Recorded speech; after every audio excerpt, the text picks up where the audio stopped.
उत्पत्ति की पुस्तक अध्याय 4 पद 1 से शुरू करते हुए कृपया उस शेयर बटन को दबाएं, उस शेयर बटन को दबाएं। लोगों को बताएं कि अभी परमेश्वर का वचन सुनाया जा रहा है।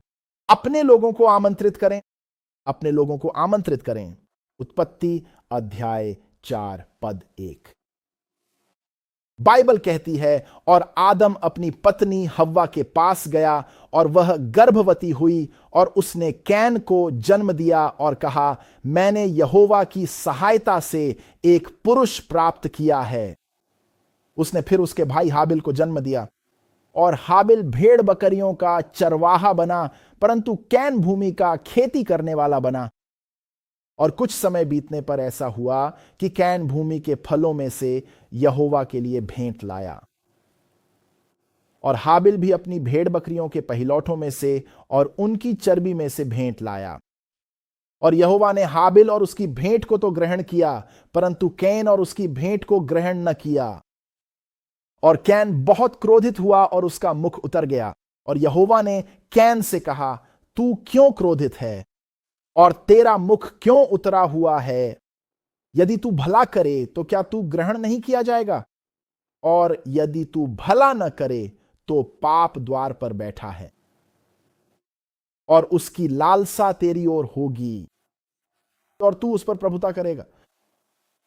कैन और हाबिल की बाइबल में दी गई इस कहानी के इस वृत्तांत में हम देखते हैं कि स्वयं परमेश्वर कैन के पास आकर बहुत धैर्य के साथ उसे समझाने का प्रयास कर रहे हैं ताकि वह अपने क्रोध को त्याग सके, क्योंकि वह जानता है कि कैन के हृदय में क्या है।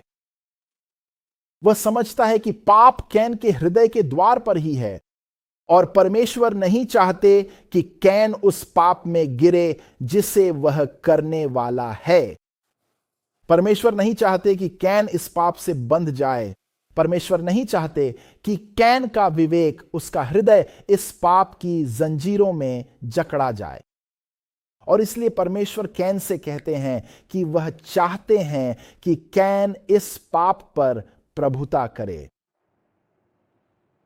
पाप तुम्हारे द्वार पर पड़ा है कैन, तुम्हें इसके आगे झुकने की जरूरत नहीं है, तुम्हें इसे अपने अंदर आने देने की जरूरत नहीं है, इस पर प्रभुता करो। इसलिए आज के संदेश का शीर्षक यही है, इस पर प्रभुता करो। आप में से कितने लोग समझते हैं कि किसी लत से जूझना, किसी आदत से संघर्ष करना और ऐसा महसूस करना कि उस चीज पर आपका कोई वश नहीं है, कैसा होता है? मैं कल्पना कर सकता हूं कि कैन ने अपने दिल में महसूस किया होगा कि उसके पास जो उसने किया उसके अलावा कोई और विकल्प नहीं था। उसके पास अपने भाई के खून की मांग करने वाले सांसारिक हृदय और सांसारिक मन का पालन करने के अलावा कोई और चारा नहीं था। यदि आप जानते हैं कि शक्तिहीन महसूस करने का क्या मतलब है जब किसी लत या किसी आदत की बात आती है और आपके जीवन में ऐसा लगता है कि आपके पास कोई शक्ति नहीं है, तो कृपया चैट में वह लिखें। वास्तव में मैं चाहता हूं कि आप ये शब्द चैट में लिखें, कोई शक्ति नहीं। कृपया मेरे लिए वे शब्द चैट में लिखें, कोई शक्ति नहीं। परमेश्वर कैन से कहते हैं, इस पर शासन करो, इस पर शासन करो। मैं आधार तैयार कर रहा हूं मेरे प्रिय, क्योंकि आज हम एक पात्र के बारे में देखने जा रहे हैं। हम यूसुफ की कहानी देखने जा रहे हैं और मैं कल्पना कर सकता हूं कि जैसे जैसे यूसुफ उन परीक्षाओं से गुजर रहा था जिनसे वह गुजरा, यूसुफ को ऐसा लगा होगा कि उसका अपने जीवन पर कोई वश नहीं है। ऐसा लग रहा था जैसे चीजें उसके साथ बार बार होती जा रही थीं, और शायद ऐसा महसूस हुआ हो कि कोई उसका अपने जीवन पर या अपने जीवन में कोई वश नहीं था। क्या आप जानते हैं कि यह कैसा महसूस होता है जब आपको लगता है कि बुरी लतों का आप पर पूरा नियंत्रण है और वे बस आपको अपने साथ बहाए लिए जा रही हैं? जैसे यूसुफ की कहानी, जो बस गुलामी में धकेल दी गई और फिर इन तमाम अलग अलग परीक्षाओं में डाल दी गई, लगभग जैसे कि वह बस एक निष्क्रिय दर्शक हो अपने जीवन में हो रही नकारात्मक चीजों का, जैसे कि वह जंजीरों में जकड़ा हुआ हो। क्या आपको ऐसा लगता है कि आपकी लत पर आपका कोई वश नहीं है? सच तो यह है कि हमारे पास कोई शक्ति नहीं है। हम में से कई लोग जो इस लड़ाई में हैं, हमारे पास कोई शक्ति नहीं है। मैं चाहता हूं कि आप समझें कि यूसुफ के जीवन में उसे ऐसा ही महसूस हुआ होगा। शक्ति कहां है? यह शक्तिहीन महसूस होता है। मैं शक्तिहीन महसूस करता हूं, लेकिन मैं इस बारे में बात करना चाहता हूं। आज हम यूसुफ की कहानी पर गौर करेंगे और हम उत्पत्ति अध्याय 37 आयत 13 से शुरुआत करेंगे, जहां यूसुफ के पिता उसे अपने भाइयों का हाल चाल जानने के लिए भेजते हैं। बाइबल कहती है, और इस्राएल ने यूसुफ से कहा, क्या तेरे भाई शकेम में भेड़ बकरियां नहीं चरा रहे हैं? मैं तुझे उनके पास भेजूंगा। और उसने उससे कहा, मैं यहां हूं। और उसने उससे कहा, जा, मैं तुझसे विनती करता हूं, देख कि तेरे भाई और भेड़ बकरियां कुशल से हैं या नहीं, और मुझे वापस आकर खबर दे। इसलिए उसने उसे हेब्रोन की तराई से भेजा, और वह शकेम में आया, और एक व्यक्ति ने उसे पाया, और देखो वह खेत में भटक रहा था। और उस व्यक्ति ने उससे पूछा, तू क्या ढूंढ रहा है? और उसने कहा, मैं अपने भाइयों को ढूंढ रहा हूं, मुझे बता, मैं तुझसे विनती करता हूं कि वे अपनी भेड़ बकरियों को कहां चरा रहे हैं। पद 16। और उसने कहा, मैं ढूंढ रहा हूं। और उस व्यक्ति ने कहा, वे यहां से चले गए हैं, क्योंकि मैंने उन्हें कहते सुना, चलो हम दोतान चलें। और यूसुफ अपने भाइयों के पीछे गया और उन्हें दोतान में पाया। और जब उन्होंने उसे दूर से देखा, इससे पहले कि वह उनके पास आता, उन्होंने उसे मार डालने के लिए उसके विरुद्ध षड्यंत्र रचा। और उन्होंने आपस में कहा, देखो, यह स्वप्न देखने वाला आ रहा है, इसलिए अब आओ, हम उसे मार डालें और किसी गड्ढे में डाल दें, और हम कहेंगे कि किसी दुष्ट जानवर ने उसे खा लिया है, और हम देखेंगे कि उसके सपनों का क्या होता है। इस कहानी में फिर से ऐसा लगता है जैसे यूसुफ, जैसा कि हम आगे पढ़ते हैं, ऐसा लगता है कि यूसुफ अपने जीवन में जो कुछ हो रहा है उसका केवल एक निष्क्रिय दर्शक है। जैसे कि उसके जीवन में जो कुछ हो रहा है उस पर उसका कोई वश नहीं है, और यह अनुचित लगता है, यह अन्यायपूर्ण लगता है। आगे आयत 23 पढ़ते हैं। सुने कि बाइबल क्या कहती है, बाइबल किस प्रकार वर्णन करती है। याद रखें, उनकी योजना अपने भाई को मार डालने की है। यही उनकी योजना है। मेरे साथ आयत 23 पर ध्यान दें। और जब यूसुफ अपने भाइयों के पास पहुंचा, तो उन्होंने यूसुफ के उस अंगरखे को, जो अनेक रंगों का था और उसने पहन रखा था, उससे उतार लिया, और उन्होंने उसे पकड़कर एक गड्ढे में डाल दिया। और वह गड्ढा खाली था, उसमें पानी नहीं था। और वे रोटी खाने के लिए बैठ गए। और उन्होंने अपनी आंखें उठाई और देखा, और देखो, इश्माइलियों का एक दल गिलाद से आ रहा था, और उनके ऊंटों पर मसाले, मर और लोबान लदे थे, जिन्हें वे मिस्र ले जा रहे थे। मैं चाहता हूं कि आप यहां ध्यान दें कि यह यूसुफ की कैद की शुरुआत है, जब वे उसे पकड़ते हैं और एक गड्ढे में डाल देते हैं। यह यूसुफ की गुलामी की शुरुआत है। अब आप में से कितने लोग जानते हैं कि किसी लत की गुलामी में होना कैसा होता है? यह महसूस करना कि जैसे कोई लत अचानक कहीं से आ गई, उसने आपको पकड़ लिया और बस आपको एक गड्ढे में फेंक दिया, एक गड्ढे में डाल दिया, और ऐसा लगता है जैसे आप उस गड्ढे में फंस गए हैं, जैसे आप बाहर नहीं निकल सकते। यूसुफ की कहानी का वृत्तांत पढ़ें जो हमने अभी पढ़ा। यूसुफ के बारे में ऐसे बात की जाती है मानो उसने कुछ किया ही ना हो। वह कहानी में बस एक निष्क्रिय पात्र है। उन्होंने यूसुफ के साथ ऐसा किया, और उन्होंने उसे पकड़ा और मार डाला। उन्होंने उसे एक गड्ढे में फेंक दिया, और फिर उन्होंने उसे उस गड्ढे से बाहर निकाला ताकि उसे इन इश्माइलियों को बेच सकें। यूसुफ, ऐसा लगता है, अरे क्या इसमें मेरी कोई भूमिका है? नहीं नहीं यूसुफ, कोई शक्ति नहीं, कोई शक्ति नहीं। वह अपनी ही कहानी में मानो एक मूक दर्शक है। आगे पढ़ते हैं, पद 26। और यहूदा ने अपने भाइयों से कहा, यदि हम अपने भाई को मार डालें और उसका लहू छिपा रखें तो हमें क्या लाभ होगा? आओ, हम उसे इश्माइलियों के हाथ बेच डालें, और हमारा हाथ उस पर न उठे, क्योंकि वह हमारा भाई और हमारा मांस है। और उसके भाई मान गए। तब मिद्यानी व्यापारी वहां से निकले, और उन्होंने यूसुफ को गड्ढे में से खींचकर बाहर निकाला, और यूसुफ को चांदी के 20 सिक्कों में इश्माइलियों के हाथ बेच दिया, और वे यूसुफ को मिस्र ले गए। क्या आप कहानी देख पा रहे हैं? यूसुफ अब जंजीरों में जकड़ा हुआ है, वह गुलामी में है। क्या आप जानते हैं कि जंजीरों में बंधे होने, गुलामी में होने का क्या एहसास होता है? शायद यह सोचना कि परमेश्वर ने आपको त्याग दिया है क्योंकि आप जंजीरों में हैं। बाइबल हमें अगले अध्याय उत्पत्ति 39 में बताती है, 2 अध्याय आगे। आइए उत्पत्ति 39 पर चलें और मैं चाहता हूं कि मैं आपके सामने एक तस्वीर पेश कर रहा हूं और बस इस कहानी को बहुत ध्यान से देखें क्योंकि आप कुछ बिल्कुल होश उड़ा देने वाली चीजें देखने वाले हैं।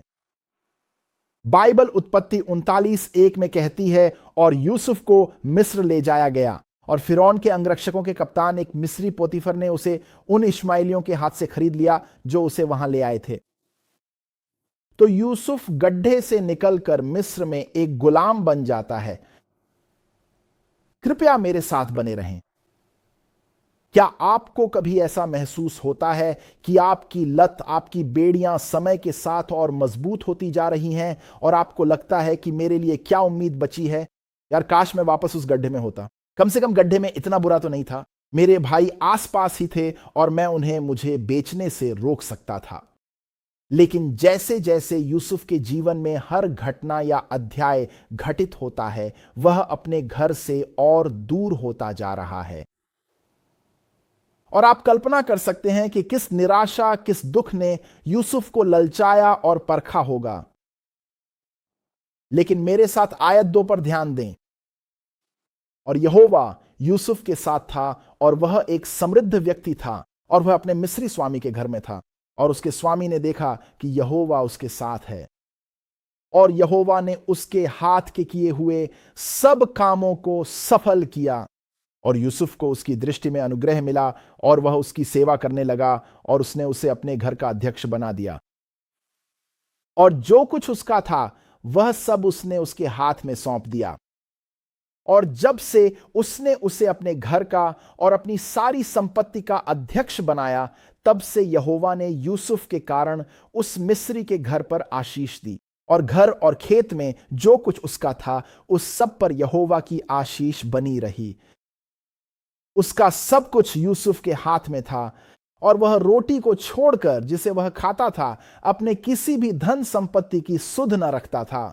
और यूसुफ सुंदर और रूपवान था। तो मैं चाहता हूं कि आप यहां देखें कि मिस्र में यूसुफ अब अपने स्वामी के घर में है और स्वामी एक हद तक यूसुफ को आशीष भी दे रहा है, लेकिन जल्द ही उसे एक और संकट का सामना करना पड़ेगा। आयत 7 बाइबल कहती है कि इन बातों के बाद ऐसा हुआ कि उसके स्वामी की पत्नी ने यूसुफ पर आंखें डालीं और कहा, मेरे साथ सो। परंतु उसने मना किया और अपने स्वामी की पत्नी से कहा, देख, मेरा स्वामी नहीं जानता कि घर में मेरे पास क्या है और उसने अपना सब कुछ मेरे हाथ में सौंप दिया है। इस घर में मुझसे बड़ा कोई नहीं है। उसने तुम्हारे सिवा मुझसे कुछ भी नहीं रोका है क्योंकि तुम उसकी पत्नी हो। तो फिर मैं यह बड़ी दुष्टता कैसे कर सकता हूं और परमेश्वर के विरुद्ध पाप कैसे कर सकता हूं?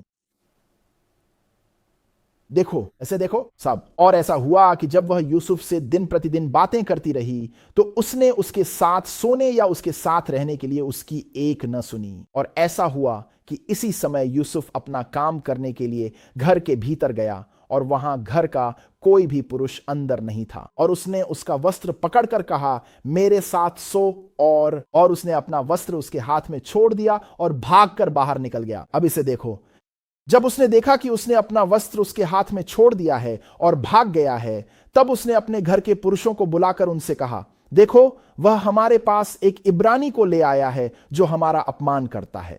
वह मेरे साथ सोने के लिए मेरे पास आया और मैं ऊंचे शब्द से चिल्लाई।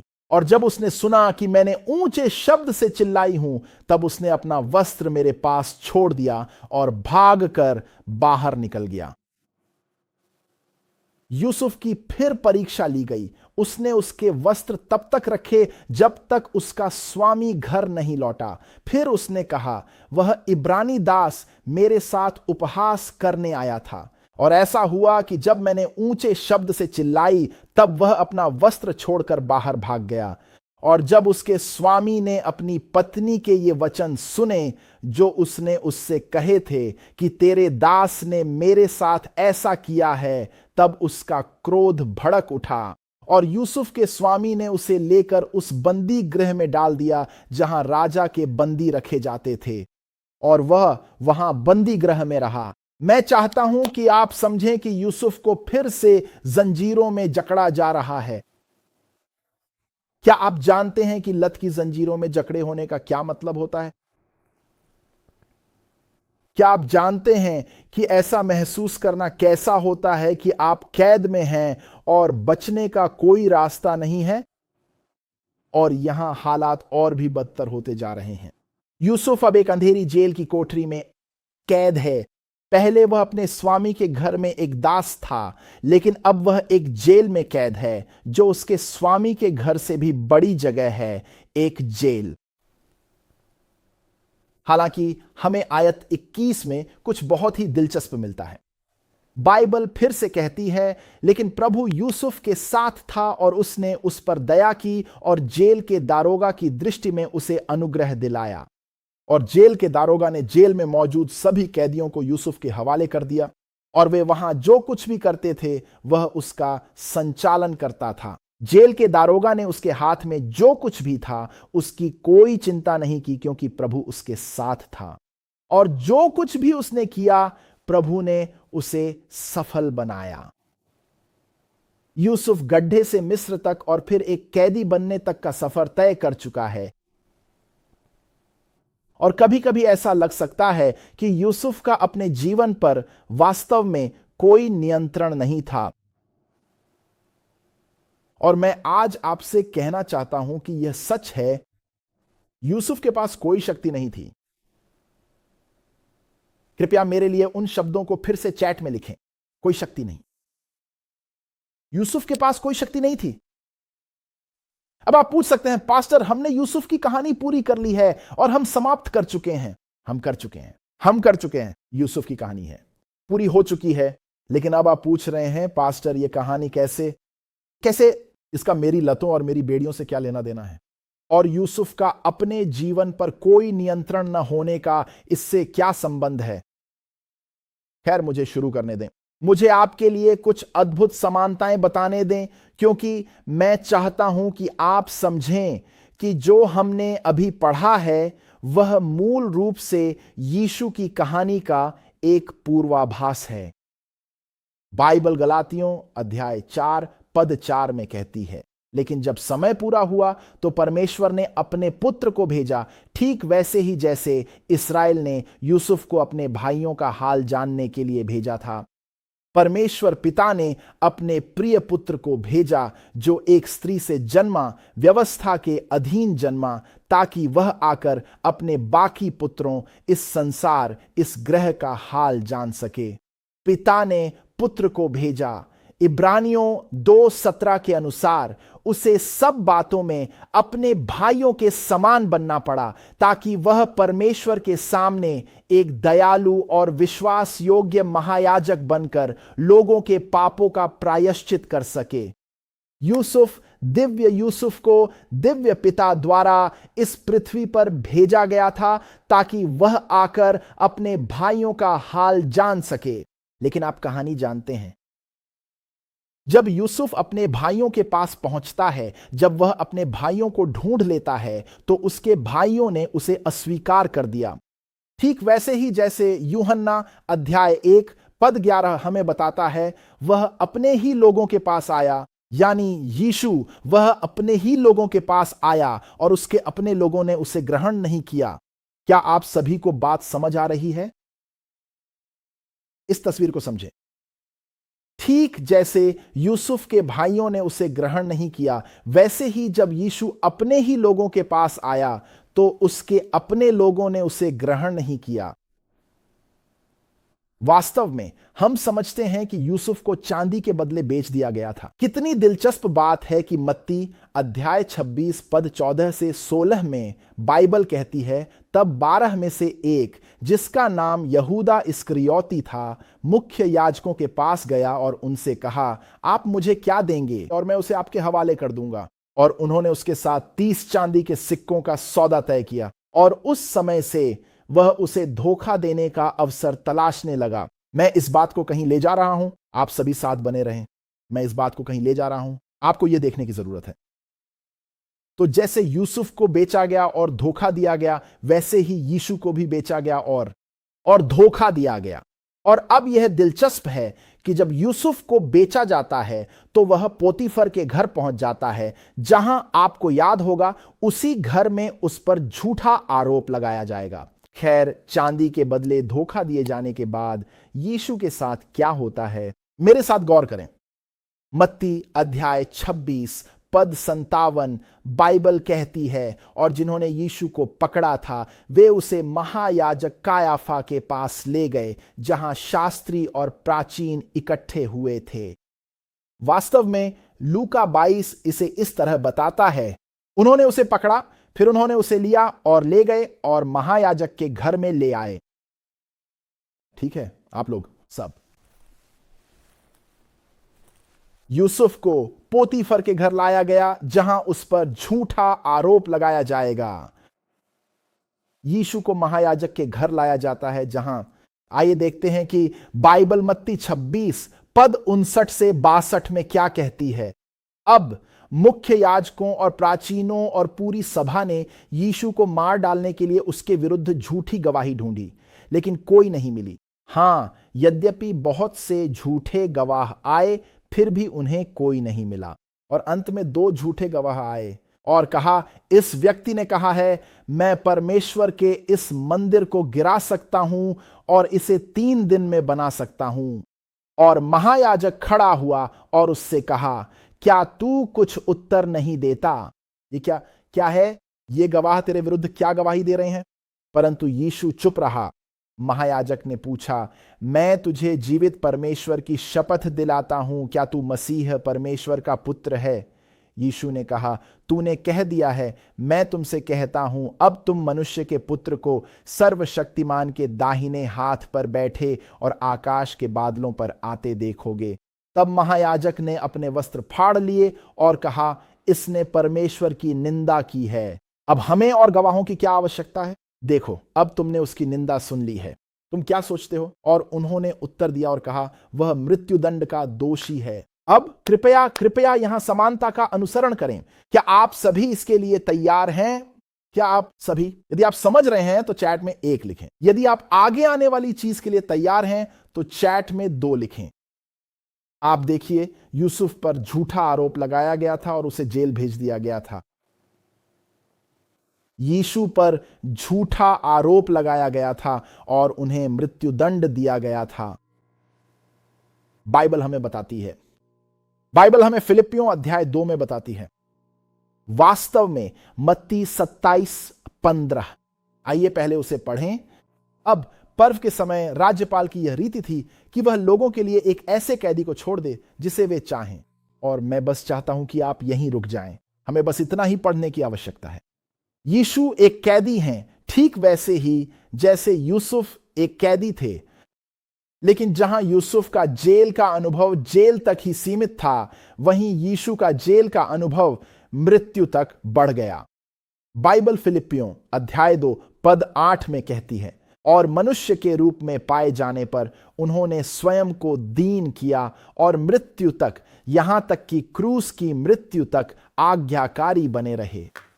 ठीक है, बिल्कुल। तो हमने अभी यही किया। हमने अभी बहुत सारी भूमिका तैयार की है, क्योंकि जो मैं आपको दिखाने वाला हूं प्रियजनों, जो मैं आपको दिखाने वाला हूं वह बस अद्भुत है। जब मैं आपके लिए यह पाठ पढ़ूंगा तो आप कहेंगे, ओह रुको, 1 मिनट रुको, क्योंकि अब आप समझते हैं कब्र में यीशु एक छाया है। यह मूल रूप से जेल में यीशु है।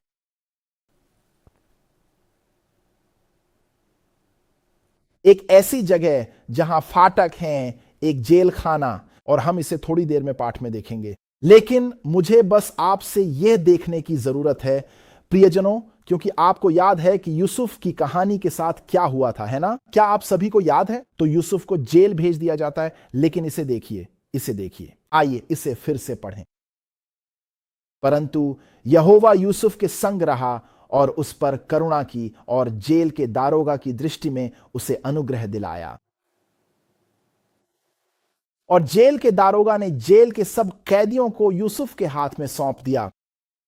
ठीक है, आप सभी, मुझे बस यहीं रुकने की जरूरत है। मुझे बस यहीं रुकने की जरूरत है, आपको यह दिखाने के लिए नहीं, आप सभी को यह देखने की जरूरत है। यूसुफ उस जगह पर जो उसकी कैद, उसकी जंजीरों, उसकी गुलामी, उसके विनाश की जगह मानी जाती है, उसे ही वहां का प्रभारी बना दिया जाता है। उसे उसी स्थान पर ऊंचा उठाया गया जहां उसे कैद होना था। कैदियों को उसके हवाले कर दिया गया। हाँ हाँ हाँ हाँ हाँ हाँ, हमारे प्यारे प्रभु यीशु मसीह, जिन्हें मृत्यु के बाद अंधकारमयी कब्र में भेजा गया था और जिन्हें पाताल लोक के उस जेल खाने में भेजा गया था, वे वहां केवल बंदी बनकर नहीं गए, बल्कि वे वहां पूरी सामर्थ्य और अधिकार के साथ गए थे, ताकि वे वहां भी अपना प्रभुत्व और अधिकार पूरी तरह से संभाल सकें। कोई तो बोलिए, आगे बढ़िए। आप सभी मेरे साथ ध्यान दें। अय्यूब अध्याय 17। मैं चाहता हूं कि आप जेल खाने, गड्ढे और कब्र के बीच का संबंध देखें। अय्यूब 17 आयत 13 से 16। और हम थोड़ी देर में व्यसनों पर वापस आएंगे प्रियजनों, लेकिन मुझे बस इस आधार को तैयार करने की आवश्यकता है। तो देखिए, अगर मैं प्रतीक्षा करता हूं, कब्र मेरा घर है, मैंने अंधेरे में अपना बिस्तर बिछाया है, मैंने सड़न को अपना लिया है, तू कीड़े के लिए मेरा पिता है, तू मेरी माता और मेरी बहन है, और मेरी कहां है अब मेरी आशा है। जहां तक मेरी आशा की बात है, उसे कौन देखेगा? वे कब्र की सलाखों में नीचे उतर जाएंगे जब हम धूल में एक साथ विश्राम करेंगे। प्रियजनों, जब यीशु जेल खाने में जाते हैं, आपको यह गहराई से समझना होगा मेरे प्रियजनों कि भले ही यह एक बहुत ही बुरी बात लग रही थी, फिर भी यीशु वहां गए। यीशु स्वयं मृत्यु के अंधकार में गए ताकि वे वहां के निरीक्षक बन सकें। वे जो उन सभी कैदियों के प्रभारी हैं, यह उनका प्रेम ही था जो उन्हें वहां तक ले गया। जकरिया 9:11। तेरे विषय में भी तेरी वाचा के लहू के कारण मैंने तेरे बंधुओं को उस गड्ढे में से निकाल दिया है जिसमें पानी नहीं है। कहां? जिसमें पानी नहीं है। हे आशा के बंधुओं, गढ़ की ओर फिरो। आज ही मैं घोषित करता हूं कि मैं तुझे दुगुना लौटाऊंगा। यह कैसा रहेगा? यशायाह 42:7। अंधों की आंखें खोलने के लिए, बंदियों को कैद से और जो अंधकार में बैठे हैं उन्हें बंदी गृह से बाहर निकालने के लिए। यशायाह 24:22। वे इकट्ठे किए जाएंगे जैसे कैदी गड्ढे में इकट्ठे किए जाते हैं और बंदी गृह में बंद कर दिए जाएंगे, और बहुत दिनों के बाद उनकी सुधि ली जाएगी। मैं चाहता हूं कि आप देखें प्रियजनों कि जब यीशु की मृत्यु हुई तो मूल रूप से वह कैदियों के रखवाले बन रहे थे। आप में से कितने लोग खुश हैं कि यीशु अंततः बंदी गृह में गए?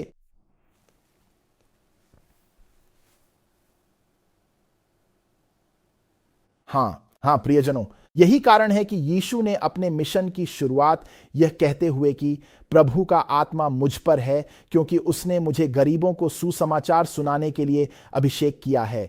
उसने मुझे टूटे हुए दिलों को चंगा करने, बंधुओं को छुटकारा देने, अंधों को दृष्टि देने और कुचले हुए लोगों को स्वतंत्र करने के लिए भेजा है। मैं चाहता हूं कि आप समझें कि यीशु उन लोगों की बेड़ियां तोड़ने आए हैं जो जंजीरों में जकड़े हुए हैं। कौन सी लत? जरा सोचिए, आखिर वो कौन सी बुरी लत है जिसने आपको अभी कैदी बनाकर रखा हुआ है?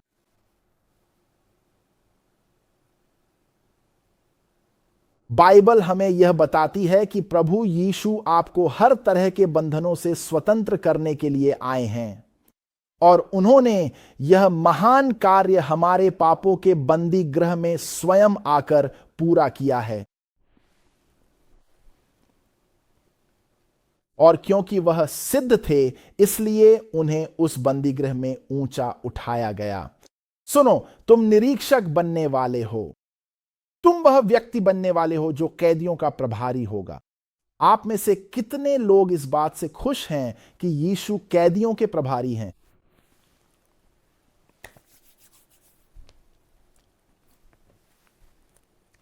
और अब मैं चाहता हूं कि आप इस संबंध को समझें, क्योंकि हो सकता है कि आपने अभी तक इस संबंध को न समझा हो। जरा याद कीजिए उस समय को जब यूसुफ को मिस्र भेजा गया था, जहां वह अपने मालिक के घर में एक कैदी की तरह रह रहा था। वह पूरी तरह से एक दास बन चुका था और उसकी स्थिति बहुत ही कठिन और चुनौतीपूर्ण थी। उत्पत्ति 39 आयत 4 यह कहती है, और यूसुफ को उसकी दृष्टि में अनुग्रह मिला और उसने उसकी सेवा की और उसने उसे बनाया।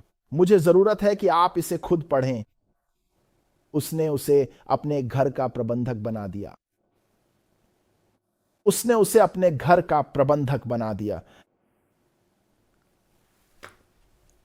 आप लोग जिस जगह पर यूसुफ अपने मालिक के घर में एक दास के रूप में बंधा हुआ है, वह उस पूरी जगह का प्रबंधक बन गया है और अब वह वहां के सभी कामों को बहुत ही जिम्मेदारी के साथ संभालता है। ठीक है, देखता हूं क्या मैं इसे किसी और तरह से कह सकता हूं। सिर्फ इसलिए कि आप किसी लत से जूझ रहे हैं, इसका मतलब यह नहीं है कि आप उस लत पर शासन नहीं कर सकते।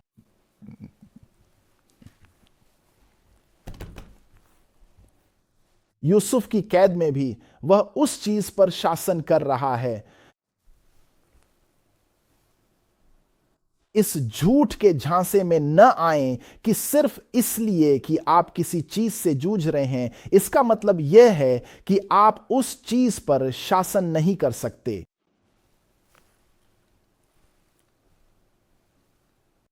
उसी जगह पर जहां यूसुफ एक दास के रूप में है, वह शासन भी कर रहा है। वह पूरे घर का मुख्य प्रबंधक है और सब कुछ संभालता है। तो हां, हो सकता है कि बचपन में आपके साथ यह हुआ हो और उस चीज की जंजीरें अभी भी किसी हद तक आपके चारों ओर हैं, जहां आप सोचते हैं कि यार मैं अभी भी हर दिन इस चीज से जूझ रहा हूं। लेकिन किसी चीज से जूझने का मतलब यह नहीं है कि आपको उस चीज के आगे झुकना ही होगा। दूसरे शब्दों में प्रिय, हम इसे इस तरह कह सकते हैं, यूसुफ आजाद था, भले ही वह एक कैदी था। हां, भले ही हम इस शरीर में रहते हैं और यह शरीर पाप का शरीर है और यह शरीर लालसाएं रखता है और ऐसा लगता है कि हम अपने ही शरीर में गुलामी के घर में हैं। याद रखें, आप घर की देखरेख कर सकते हैं। क्या आप सब मेरी बात समझ रहे हैं? क्या आप सब समझ रहे हैं कि मैं क्या कह रहा हूं? देखो, यूसुफ न केवल घर का प्रबंधक था, बल्कि याद रखें, उत्पत्ति 39:21 याद रखें, परंतु यहोवा यूसुफ के संग था और उस पर करुणा की और जेल के दारोगा की दृष्टि में उसे अनुग्रह दिलाया। और जेल के दारोगा ने उन सब कैदियों को जो जेल में थे यूसुफ के हाथ में सौंप दिया और वे वहां जो कुछ भी करते थे वह उसी के द्वारा किया जाता था। जेल के दारोगा को उसके हाथ में जो कुछ था उसकी चिंता न थी, क्योंकि यहोवा उसके संग था और जो कुछ वह करता था यहोवा उसे जेल में सफल करता था। यूसुफ सब कुछ संभाल रहा है।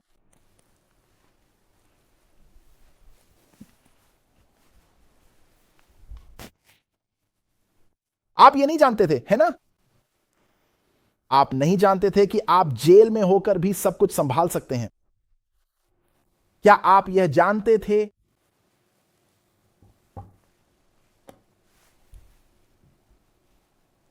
नशा अभी भी आपको अपनी ओर बुला सकता है? हर दिन आप एक ऐसी जेल में हैं जहां कैदी वे बस नशा नशा नशा, आओ आओ आओ, चाहे वह कुछ भी हो सकता है कि वह यौन लत हो, यह नशा हो सकता है, यह शराब हो सकती है। आप खुद खाली जगह भरें कि लत किस चीज की है। आप जेल में होकर भी सब कुछ संभाल सकते हैं। वाह वाह, आपने सोचा कि सब कुछ संभालने का मतलब है कि आप अब जेल में नहीं हैं, लेकिन परमेश्वर यूसुफ की कहानी का उपयोग यह समझाने के लिए कर रहे हैं कि भले ही आप जेल में हो, यह कोई बहाना नहीं है।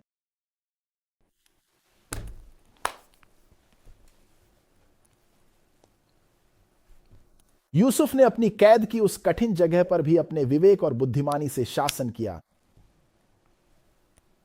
अपनी कैद में भी उसने शासन किया। क्यों? सवाल यह है कि क्यों, कैसे, ऐसा कैसे हुआ कि यूसुफ उस जगह पर शासन कर पाया? नहीं नहीं नहीं नहीं नहीं, आप नशे में होकर सब कुछ नियंत्रित नहीं कर सकते। शराब आपको अपनी ओर खींच सकती है, और सब कुछ नियंत्रित करना, मैं आ रहा हूं, मैं तो इसका खुलासा भी नहीं करना चाहता। देखो, अगर तुम नशे में हो तो तुम पहले ही हां, वह था, बस यही है, तुम पहले ही हार चुके हो। तुम अपने आसपास के माहौल, अपने वातावरण के आगे घुटने टेक रहे हो। यूसुफ ने कभी अपने वातावरण के आगे घुटने नहीं टेके।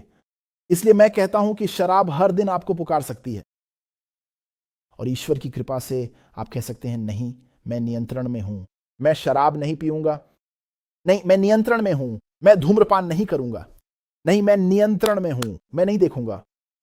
क्या आप सभी मेरी बात समझ रहे हैं? प्रलोभन आपके सामने दिन ब दिन आ सकता है, पोतीफर की पत्नी की तरह। यह एक बार की बात नहीं थी, यह दिन ब दिन होता रहा। प्रलोभन हर समय वहीं था। चैट में एक एक लिखें यदि आप जानते हैं कि पोतीफर की पत्नी का दिन ब दिन आपके सामने आना कैसा होता है। आप खुद खाली जगह भरें कि पोतीफर की पत्नी कौन हो सकती है, या पोतीफर की पत्नी क्या हो सकती है। पोतीफर की पत्नी वह शराब हो सकती है। पोतीफर की पत्नी वह एम्फेटामिन नशीली दवा हो सकती है। वह नशा, यह वह चीज हो सकती है जिसे आप देख रहे हैं। यह वह पोतीफर की पत्नी हो सकती है, प्रिय, जो कभी हार नहीं मानेगी। उसका काम आपको रोजाना परेशान करना है, रोजाना यह कहना है कि मेरे साथ सो जाओ, मेरे साथ सो जाओ। लेकिन यूसुफ, इसे देखो, यूसुफ, क्या आप सभी इसके लिए तैयार हैं? यूसुफ के पास कोई शक्ति नहीं थी।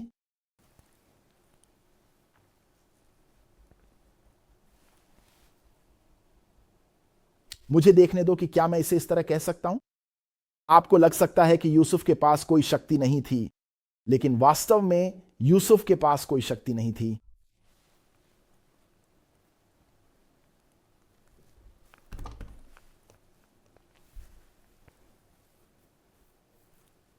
अगर आप मेरी बात समझ रहे हैं तो चैट में 7 लिखें। यूसुफ के पास कोई शक्ति नहीं थी।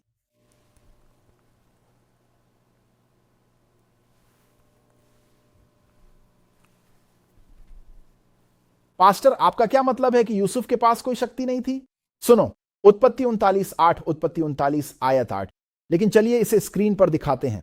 परंतु उसने मना कर दिया और अपने स्वामी की पत्नी से कहा, देख मेरा स्वामी, क्या कौन नहीं, मेरे साथ घर में क्या है, और उसने वह सब कुछ मेरे हाथ में सौंप दिया है जो उसके पास है। यूसुफ के पास कोई शक्ति नहीं थी। आप में से कितने लोग कोई शक्ति नहीं चाहते हैं? आप सभी चैट में एक एक लिखें। अगर आप कह रहे हैं पास्टर कि मेरे पास शक्ति नहीं है, तो यही मेरी समस्या है, यही मेरी समस्या है। मेरे पास कोई शक्ति नहीं है, मेरे पास ना कहने की शक्ति नहीं है, और मुझे उस शक्ति की आवश्यकता है। इसीलिए मैं इन सभी मुसीबतों में फंस जाता हूं, क्योंकि मेरे पास कोई शक्ति नहीं है। यूसुफ ना कहने में सक्षम था। अरे कृपया नहीं, खैर क्या हो अगर ना कहें। खैर, ना कहने के बारे में क्या ख्याल है? यूसुफ के पास कोई शक्ति नहीं थी।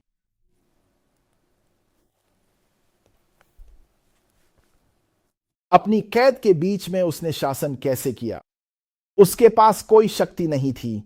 उसके पास घर में ना कहने की शक्ति थी। उसके पास ना कहने की शक्ति थी।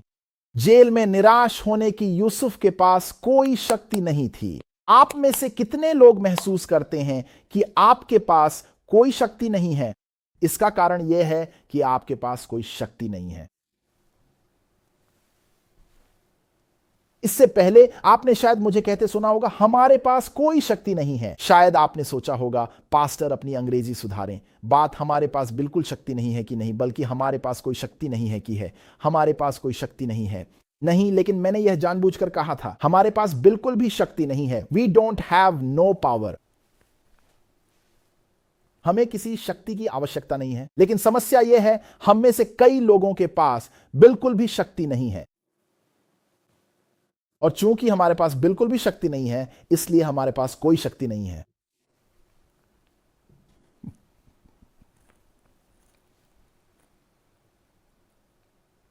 तो समस्या यह है कि फिर कैसे?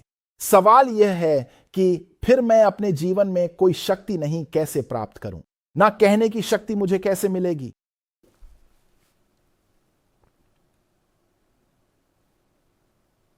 आप सभी अब इसे समझ रहे हैं? कोई शक्ति नहीं। ओह पास्टर, अब हम समझ गए। हमें बिल्कुल इसी की जरूरत है। हमें ना कहने की शक्ति चाहिए। हमारे पास कोई शक्ति ना होने का कारण यह है कि हमारे पास ना कहने की शक्ति नहीं है। अगर मेरे पास ना कहने की शक्ति होती तो मैं अभी इस स्थिति में नहीं होता। अगर मेरे पास ना कहने की शक्ति होती तो वह लत मुझे जकड़ नहीं पाती। अगर मेरे पास ना कहने की शक्ति होती। क्या आप समझ रहे हैं कि मैं क्या कह रहा हूं? ना कहने की शक्ति, ना कहने की शक्ति। रोमियो 6:16 कहता है, क्या तुम नहीं जानते कि तुम जिसे अपने आप को दास बनाकर आज्ञा मानने के लिए सौंपते हो, उसके दास? तुम उसी के दास हो जिसकी तुम आज्ञा मानते हो, चाहे पाप के दास हो जो मृत्यु की ओर ले जाता है, या आज्ञाकारिता के दास हो जो धार्मिकता की ओर ले जाती है। आपको याद है फिरौन की पत्नी कहती है, देखो मैं शासन करती हूं, तुम मेरी आज्ञा मानो। और यूसुफ ने क्या कहा? उसने कहा नहीं। उसने कहा नहीं। उसके पास ना कहने की शक्ति थी। ना कहने की शक्ति। आप हार की स्थिति में आए बिना लड़ाई की स्थिति में हो सकते हैं। क्या मुझे इसे दोबारा कहने की जरूरत है? यह ठीक है। आप लड़ाई की स्थिति में हो सकते हैं और लड़ाई भयंकर हो सकती है और संघर्ष और ऐसी ही अन्य चीजें। आप हार की स्थिति में आए बिना लड़ाई की स्थिति में हो सकते हैं।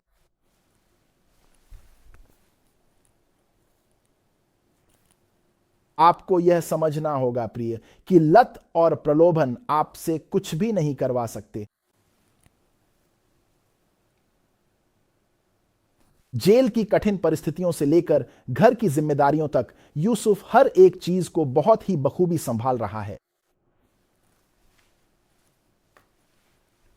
वह सब कुछ संभाल रहा है। इसलिए रोमियो 6:14 कहता है, क्योंकि पाप तुम पर प्रभुता न करेगा, क्योंकि तुम व्यवस्था के अधीन नहीं परंतु अनुग्रह के अधीन हो। और यूहन्ना 8:36, इसलिए यदि पुत्र तुम्हें स्वतंत्र करेगा तो तुम सचमुच स्वतंत्र हो जाओगे। इसलिए प्रिय, हमारा कार्य, मेरी बात सुनो, जब यूसुफ जेल में होता है तो उसका ध्यान जंजीरों पर नहीं होता है।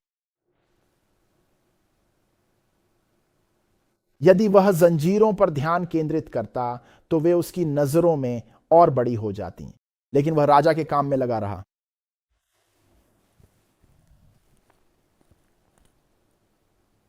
अगर यूसुफ अपनी बदकिस्मती पर ध्यान देता और राजा के काम को और अपने आंतरिक मानकों को गिरने देता तो हम एक अलग कहानी पढ़ रहे होते। हो सकता है कि हम यूसुफ के बारे में पढ़ ही नहीं रहे होते, लेकिन अपनी कैद के बीच में भी उसका ध्यान जंजीरों पर नहीं है। वह पवित्र आत्मा के प्रभाव में रहते हुए सर्वश्रेष्ठ व्यक्ति बनने पर ध्यान केंद्रित कर रहा है। तो अब असल सवाल यह उठता है कि आखिर मुझे ना कहने की यह शक्ति कैसे मिलेगी? आप में से जो लोग कल रात यहां थे, उन्होंने यह कल रात सुना था, लेकिन वापस जाने से पहले मैं इसे फिर से कहूंगा। इस संदेश को समाप्त करने से पहले आपको इसे समझने की आवश्यकता है, क्योंकि यह एक बहुत ही शक्तिशाली विचार है। हां, जंजीरों पर ध्यान मत दो, अपने कारागार पर ध्यान मत दो। पिता के काम यानी राजा के काम में लगे रहने पर ध्यान केंद्रित करो। इसे देखो, लत का मतलब है शरीर का किसी चीज के लिए चिल्लाना, बस इतना ही और कुछ नहीं। रोमियो 7:23 और 24, परंतु मुझे अपने अंगों में एक और ही व्यवस्था दिखाई देती है जो मेरी बुद्धि की व्यवस्था से लड़ती है और मुझे पाप की उस व्यवस्था के बंधुआई में ले आती है जो मेरे अंगों में है। मैं कैसा अभागा मनुष्य हूं, इस मृत्यु के शरीर से मुझे कौन छुड़ाएगा? तो पाप क्या है? पाप शरीर की लालसा है। वासना यही है, यह शरीर का किसी चीज के लिए तरसना है, और इतना ज्यादा तरसना कि आप नहीं कहने के बजाय हां कह देते हैं। हम पाप को नहीं कहने के बजाय हां कह देते हैं। बाइबल गलातियों 1, याकूब 1 आयत 14 से 15 में कहती है कि हर मनुष्य तब परीक्षा में पड़ता है जब वह अपनी ही वासना से खींचकर बहकाया जाता है। फिर जब वासना गर्भ धारण कर लेती है, वासना ही इच्छा है, एक तीव्र इच्छा, एक लालसा, यह पाप को जन्म देती है, और जब पाप पूरा हो जाता है तो वह मृत्यु को जन्म देता है। तो फिर इसे ध्यान से देखें प्रिय, शरीर वासना करता है, यह तरसता है, क्योंकि शरीर आत्मा के विरुद्ध लालसा करता है और आत्मा शरीर के विरुद्ध, और ये एक दूसरे के विपरीत हैं, ताकि आप वे काम न कर सकें जो आप करना चाहते हैं। शारीरिक लत का मतलब है शरीर का किसी चीज के लिए लालसा करना। तो प्रिय, इसे ध्यान से देखें। इसे जिस तरह से काम करना चाहिए वह यह है कि आत्मा को शरीर पर शासन करना चाहिए मसीही जीवन में, लेकिन हम में से बहुतों के लिए शरीर आत्मा से अधिक बलवान है। शरीर की लालसा आत्मा की लालसा से अधिक बलवान है। हां, आत्मा की भी एक लालसा होती है। इसीलिए शास्त्र कहता है कि शरीर आत्मा के विरुद्ध लालसा करता है और आत्मा लालसा करती है। इसका निहितार्थ शरीर के विरुद्ध है। जब शरीर की लालसा आत्मा की लालसा से अधिक होती है तो वह पाप है। क्या आप अब तक मेरे साथ हैं? तो अब जब हम यह समझ गए हैं कि पाप केवल एक असंतुलन है जहां शरीर की लालसा, शरीर की चाहत आत्मा की चाहत से अधिक होती है, तो फिर जो करने की आवश्यकता है वह यह है कि हमें शरीर को कमजोर करना होगा और आत्मा को मजबूत करना होगा। क्या आप सभी को यह समझ आ रहा है? हमें शरीर को कमजोर करना होगा और आत्मा को मजबूत करना होगा। और अब सवाल यह उठता है कि शरीर को कमजोर करने का सबसे शक्तिशाली तरीका क्या है? और इसका उत्तर उस कार्य में मिलता है जो यीशु ने अपनी सेवकाई की शुरुआत करते समय किया था। बाइबल हमें मत्ती अध्याय 4 पद 1 में बताती है, तब यीशु को आत्मा जंगल में ले गया ताकि शैतान उसकी परीक्षा ले सके। यह पद इतना महत्वपूर्ण क्यों है? इसका शक्तिहीन होने से क्या लेना देना है? याद रखें, यीशु को गलातियों 5:16 के अनुसार आत्मा द्वारा ले जाया जा रहा है। बाइबल यह कहती है, मैं कहता हूं आत्मा के अनुसार चलो और तुम शरीर की लालसा को पूरा नहीं करोगे। यीशु को आत्मा द्वारा जंगल में ले जाया जा रहा है। क्या करने के लिए? उपवास करने के लिए। उपवास क्या है? असल में यह पूरी प्रक्रिया शरीर की तमाम लालसाओं और इच्छाओं को पूरा न करने का एक सचेत कार्य है। सच कहें तो जब आप उपवास रखते हैं तो आप एक तरह से जानबूझकर अपने शरीर को थोड़ा कमजोर कर रहे होते हैं ताकि आप अपनी इंद्रियों पर नियंत्रण पा सकें। यीशु ने अपने सेवकाई की शुरुआत उपवास से की। आप देखिए प्रियजनों, उपवास ही वह है जो आपको ना कहने की शक्ति देता है। क्योंकि जब शरीर भोजन के लिए तरसने लगता है और आप परमेश्वर की आत्मा के द्वारा उसे ना कहते हैं, वाह, अभी यह बहुत शक्तिशाली महसूस हुआ। अगर मैं ऐसा और अक्सर कर सकूं तो मुझे और अधिक ना कहने की शक्ति मिलेगी। क्योंकि अगर मैं इस मामले में शरीर को ना कह सकता हूं तो जब शरीर शराब के लिए, धुएं के लिए या जो भी वह चीज है उसके लिए चिल्ला रहा होगा तो मैं वहां भी उसे ना कह सकता हूं।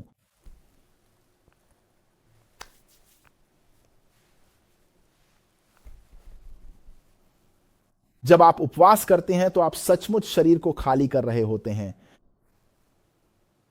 अंदर कुछ भी नहीं जा रहा है, आप शरीर को खाली कर रहे हैं। यह महत्वपूर्ण क्यों है, मैं आपको बताता हूं क्यों। तो पुराने नियम में मैं एक कहानी का उपयोग करने जा रहा हूं। पुराने नियम में एक स्त्री है जिस पर कर्जदारों का कर्ज है, और कर्जदार आने वाले हैं और उससे सब कुछ छीन लेने वाले हैं। और वह नबी के पास जाती है और नबी से कहती है, मुझे कुछ करने की जरूरत है। और देखिए नबी क्या कहते हैं। उसने उससे कहा, मैं तेरे लिए क्या करूं, मुझे बता, तेरे घर में क्या है। और उसने कहा, तेरी दासी के घर में मुझे खेद है, तेल की एक कुप्पी के सिवा कुछ नहीं है। तब उसने कहा, बाहर जाकर अपने सब पड़ोसियों से बर्तन मांग ले, खाली बर्तन, खाली बर्तन, खाली बर्तन, खाली बर्तन, खाली बर्तन, थोड़े मत मांगना। और जब तू भीतर आ जाए तो अपने और अपने पुत्रों के पीछे किवाड़ बंद कर लेना, और अपने पुत्रों के पीछे उन सब बर्तनों में उंडेलना, और जो भर जाए उसे अलग रख देना। तब वह उसके पास से चली गई और उसने अपने और अपने पुत्रों के पीछे किवाड़ बंद कर लिया जो उसके पास बर्तन लाते थे, और उसने उंडेला। और जब सब बर्तन भर गए तो उसने अपने पुत्र से कहा, मेरे पास एक और बर्तन ला। और उसने उससे कहा, अब और कोई बर्तन नहीं है, और तेल रुक गया। आत्मा के तेल से बर्तन को भरने के लिए यह आवश्यक था कि बर्तन पहले खाली हो। और अब आप समझ गए हैं प्रियजनों कि यीशु जंगल में क्या कर रहे हैं। वह हमें दिखा रहे हैं कि कैसे शक्तिहीन बना जाए, क्योंकि यीशु के पास कोई शक्ति नहीं थी। इसे काटकर एक में मत डालना, एक में, एक चीज में कृपया। कोई तो पास्टर ने कहा कि यीशु के पास कोई शक्ति नहीं थी। आप समझ रहे हैं कि मैं क्या कह रहा हूं। यीशु के पास कोई शक्ति नहीं थी। हर बार जब शैतान आता है और कहता है कि पत्थर को रोटी बना दो, नहीं, अपने आप को नीचे गिरा दो, नहीं, झुककर मेरी आराधना करो, नहीं, यीशु यह दिखा रहे थे कि उनमें कोई शक्ति नहीं थी। अब वे हमसे कहते हैं, अपना क्रूस उठाकर मेरे पीछे चलने या मेरे जैसे काम करने से पहले तुम्हें मेरी तरह शक्तिहीन बनना होगा। यही वह पहली चीज है जो मैं चाहता हूं कि तुम करो। और शक्तिहीन बनने का तरीका यह है कि आप खुद को खाली करें, अपने शरीर को खाली करें। देखो प्रियो, हम में से बहुत से लोग जब हम उपवास करते हैं तो हम शायद न खाने पर ध्यान केंद्रित करते हैं, लेकिन हम ध्यान नहीं देते। यदि हम अपने पात्र को तेल से भरने पर ध्यान केंद्रित नहीं करते, जबकि हम शरीर के पात्र को यानी शरीर की लालसाओं को खाली कर रहे होते हैं, तो हम बस ऐसे खाली पात्र बनकर रह जाते हैं जो भरे नहीं गए हैं। हम चिड़चिड़े उपवासी बन जाते हैं। क्या कोई जानता है कि मैं किस बारे में बात कर रहा हूं? मेरा मतलब है, हम में से कुछ लोगों के पास वीरानगी में शैतान आया, हम शायद बस मारपीट करने लगे, उन पर हाथ उठा दें, मतलब सचमुच उससे लड़ने लगे, क्योंकि हम चिड़चिड़े हैं, क्योंकि हम खाली हैं।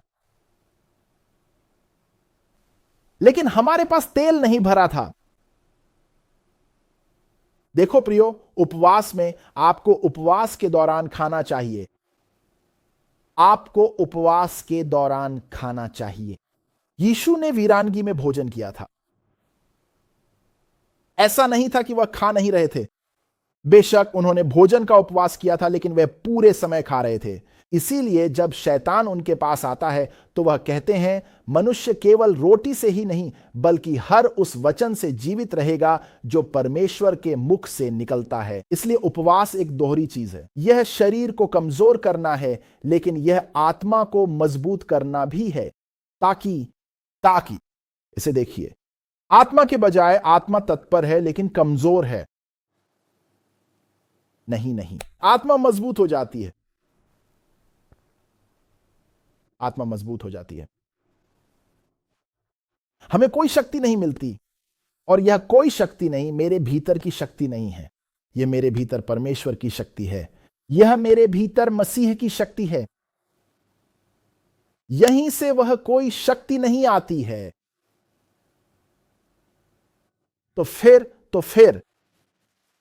फिर यीशु कहते हैं, या जब यीशु वीरानगी से बाहर आते हैं, इसे देखिए, बाइबल कहती है, तब यीशु आत्मा की सामर्थ्य में गलील लौट आए। क्या आप सभी ने वह देखा? उन्हें आत्मा के द्वारा जंगल में ले जाया गया था। जब वह लौटते हैं तो वह आत्मा की सामर्थ्य में लौटते हैं। प्रियजनों, अपनी जेलों में हावी होने का एकमात्र तरीका, अपनी कैद में हावी होने का एकमात्र तरीका आत्मा की सामर्थ्य में रहना है, ताकि हम में कोई शक्ति ना हो। इसे चैट में लिखें आप सभी सभी। मुझे कोई शक्ति नहीं चाहिए, मुझे किसी शक्ति की आवश्यकता नहीं है।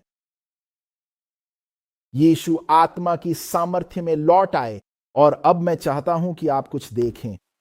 अब मैं चाहता हूं कि आप कुछ देखें, क्योंकि ये यही है। चलिए यूसुफ के पास वापस चलते हैं।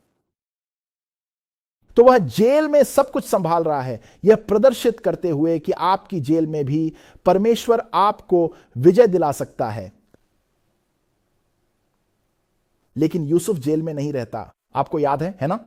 फिरौन को एक सपना आता है, और सपने में वह देखता है कि अकाल आने वाला है। उसे अभी यह पता नहीं है, लेकिन फिर यूसुफ को उसके सामने लाया जाता है। और अब मैं चाहता हूं कि आप इसे देखें। उत्पत्ति 41 आयत 38 में इसे देखें। और फिरौन ने अपने सेवकों से कहा, क्या हमें ऐसा कोई मिल सकता है, एक ऐसा व्यक्ति जिसमें परमेश्वर का आत्मा है? बस वहीं रुकें, बस वहीं रुकें। यीशु आत्मा की सामर्थ्य में लौट आए। फिरौन सचमुच कहता है, क्या हमें ऐसा व्यक्ति मिल सकता है? किसमें? किसमें? चलिए वापस स्क्रीन पर चलते हैं। किसमें परमेश्वर का आत्मा है? यूसुफ की सामर्थ्य कहां से आई? यह उसके भीतर परमेश्वर के आत्मा से आई थी। बाइबल में यूसुफ के उपवास का जिक्र नहीं है, इसलिए हमें नहीं पता कि उसे वह सामर्थ्य कैसे मिली, पर हम यीशु की ओर देख सकते हैं। तो यीशु के पास वह सामर्थ्य कैसे आई? खैर, चूंकि मेरा आदर्श यीशु है, मुझे वही करना चाहिए जो यीशु ने किया। वापस आइए, पाठ पर वापस चलिए, और मुझे चाहिए कि आप इसे देखें। हम इसे समाप्त करने की तैयारी कर रहे हैं। आप सभी इसे देखिए। और फिरौन ने यूसुफ से कहा, चूंकि परमेश्वर ने तुम्हें यह सब दिखाया है, इसलिए तुम्हारे समान समझदार और बुद्धिमान कोई नहीं है। हां, तुम मेरे महल के सबसे ऊपरी हिस्से में रहोगे। और सुनो, तुम्हारे दिए गए हर एक वचन के अनुसार ही मेरी पूरी प्रजा अपना जीवन व्यतीत करेगी और तुम्हारी आज्ञा का पालन करेगी। तुम्हारे वचन के अनुसार ही मेरी सारी प्रजा शासित होगी। याद रखना, केवल इस सिंहासन पर बैठने के दौरान ही मैं तुमसे बड़ा रहूंगा।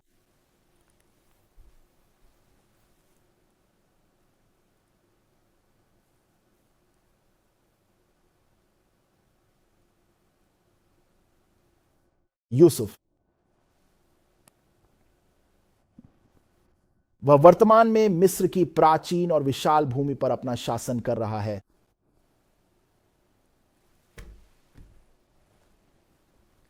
ठीक है, तो इसे देखिए। आपको याद है ना कि कहानी यूसुफ को एक गड्ढे में डाले जाने से शुरू होती है ना? वह एक जेल है, उद्देश्य उसे मार डालना था। लेकिन बाइबल कहती है कि उन्होंने यूसुफ को गड्ढे से बाहर निकाला और ऊपर उठाया। आपको एक बात समझनी होगी प्रियजनों की, कि उस गड्ढे में यूसुफ को गड्ढे में ही ऊंचा पद मिल चुका था। जब भाइयों ने अपना मन बदला और कहा, चलो इसे गुलामी में बेच देते हैं, तो परमेश्वर पहले से ही यूसुफ को ऊंचा उठाने का काम कर रहे थे। और उस गड्ढे में, वैसे अगर आप मिस्र में यूसुफ से बात करते, जो मिस्र में दूसरे सबसे बड़े अधिकारी थे, और उनसे पूछते, अरे सत्ता में आपका उदय कैसे शुरू हुआ, यूसुफ आपको वापस उसी गड्ढे में ले जाते। उनकी कैद की वह जगह ही वास्तव में उनके जीवन की उन्नति की जगह साबित हुई थी। तो यूसुफ को गड्ढे में डाल दिया जाता है, लेकिन फिर उन्हें उस गड्ढे से बाहर निकाल लिया जाता है। फिर उन्हें मिस्र ले जाया जाता है, लेकिन मिस्र में मालिक के घर में उन्हें देख रेख करने वाला बना दिया जाता है। लेकिन फिर वह उन्हें जेल भेज दिया जाता है। अब इसे देखिए सब। मैं चाहता हूं कि आप गौर करें कि कैसे उनकी जेल का दायरा बड़ा और बड़ा और बड़ा होता जाता है। गड्ढा, घर, जेल, मिस्र।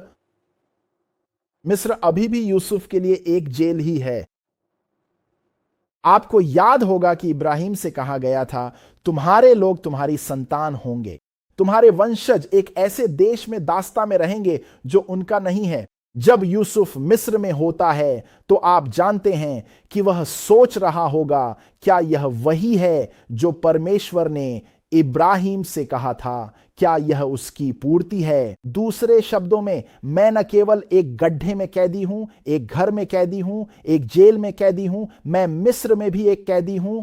और चाहे जेल कितनी भी बड़ी क्यों ना हो, यूसुफ उस पर हावी रहता है। मैं आपसे जो कहना चाह रहा हूं प्रिय, वह यह है कि आपकी लत चाहे कितनी भी बड़ी क्यों ना हो, यह एक गड्ढे जितनी छोटी हो सकती है जिसमें एक व्यक्ति समा सके, या यह एक घर के आकार की हो सकती है, या यह एक जेल के आकार की हो सकती है, या यह एक राष्ट्र के आकार की हो सकती है। परमेश्वर कहता है, यदि आपके पास कोई शक्ति नहीं है तो भी आप अपनी सभी जेलों पर हावी हो सकते हैं।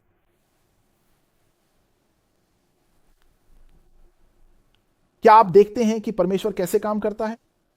क्या आपको एहसास है प्रिय कि जब यूसुफ को डाला जाता है, जब यूसुफ को जेल में डाला जाता है, तो पाठ में शाब्दिक रूप से कहा गया है कि उसे राजा के बंदी गृह में रखा गया था, वह जेल जहां राजा के कैदियों को रखा जाता था।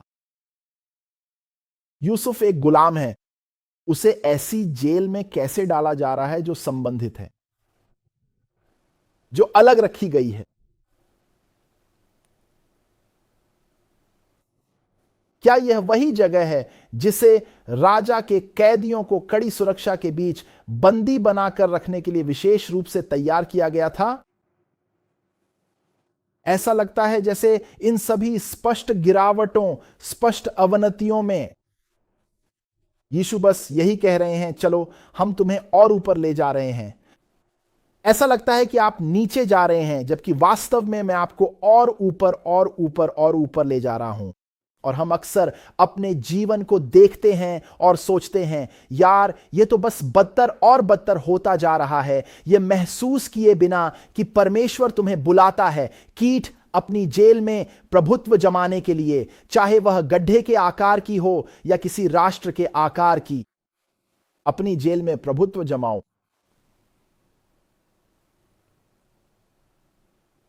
अपनी जेल में प्रभुत्व जमाओ।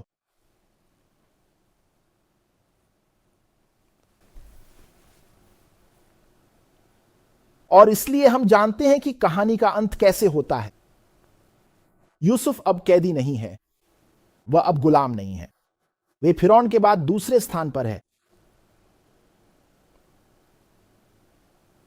वह दाहिने हाथ पर है। वह वास्तव में फिरौन के दाहिने हाथ के समान है। समाप्त करने से पहले एक और समानता देखें। इब्रानियों 1:3 के अनुसार यीशु जो परमेश्वर की महिमा का तेज और उसके व्यक्तित्व की छाप है, हमारे पापों को शुद्ध कर स्वर्ग में महिमा के दाहिने हाथ पर विराजमान हो गए।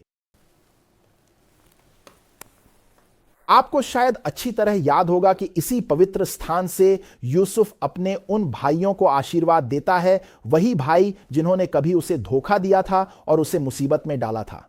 ये वही लोग थे जो उस समय अपने कठोर शारीरिक हृदयों और संकुचित शारीरिक मन के पूरी तरह से कैदी बने हुए थे। यह वाकई एक बहुत ही भावुक और परिवर्तनकारी क्षण था। ये बिल्कुल वही लोग हैं जो अपनी कठिन परिस्थितियों और जरूरत के समय में अंततः मदद की गुहार लगाने के लिए यूसुफ के पास ही वापस लौट कर आते हैं। चाहे आप किसी भी लत का सामना कर रहे हो, हमारे पास कोई ऐसा है जिसे गड्ढे में फेंक दिया गया था, जिसे कब्र में डाल दिया गया था, जिसे धोखा दिया गया था, जिसे ठुकरा दिया गया था, जिसे बेच दिया गया था, और जो कैदियों का रखवाला बना, जो स्वर्ग में परमेश्वर के सिंहासन के दाहिने हाथ पर विराजमान हुआ, और जो अब हमारी जरूरत के समय में हमारे पास आने का इंतजार कर रहा है। हे ईश्वर, मुझे शक्ति प्रदान करें। मुझे उन परिस्थितियों में ना कहने की साहसपूर्ण शक्ति दें। हे प्रभु, मुझे अपने जीवन में सही निर्णय लेने के लिए अत्यधिक शक्ति की आवश्यकता है। तो यदि आज आपकी यह इच्छा है कि आप कहें मुझे शक्ति नहीं चाहिए, आपने कभी नहीं सोचा होगा कि आप शक्ति न पाने की प्रार्थना कर रहे हो सकते हैं, लेकिन अब आपने इसे एक नए दृष्टिकोण से देखा है। हे प्रभु, मुझे शक्ति प्रदान करें। अगर आप चाहें तो चैट में लिखें, हे प्रभु, मुझे शक्ति दें, मुझे उपवास और प्रार्थना शुरू करनी है। अगर आपने पहले उपवास किया है पर आत्मा और वचन पर ध्यान नहीं दिया और प्रार्थना में सतर्क नहीं रहे, तो प्रभु मुझे अब ऐसा करने में मदद करें। मैं सिर्फ वजन घटाने के लिए नहीं बल्कि आत्मा से भरने के लिए उपवास करना चाहता हूं। हे प्रभु, मुझे कोई शक्ति नहीं चाहिए। कृपया करके मुझे कोई भी शक्ति प्रदान न करें। यदि यह आपकी इच्छा है, यदि यह आपकी इच्छा है तो कृपया इसे चैट में लिखें, और मैं चैट में सभी को देख रहा हूं। मैं आपको विनती करते हुए देख रहा हूं। यदि आपको आवश्यकता है तो कोई शक्ति नहीं लिखें, कोई शक्ति नहीं लिखें। मुझे कोई शक्ति नहीं चाहिए।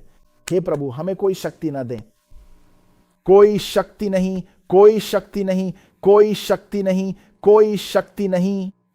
यूसुफ का रहस्य यह था कि वास्तव में उसके पास कोई शक्ति नहीं थी।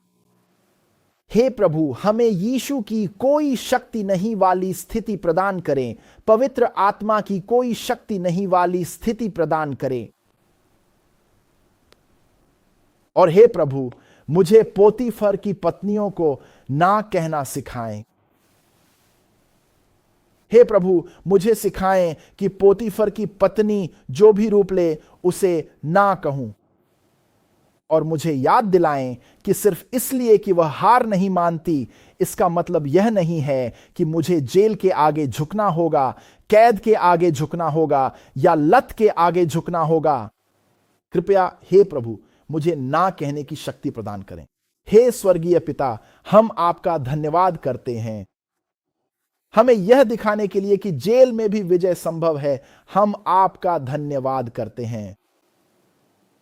हे प्रभु, हम अब जेल का उपयोग इस बहाने के रूप में न करें कि हमें कैदियों की तरह क्यों जीना है और हमें क्यों झुक जाना चाहिए।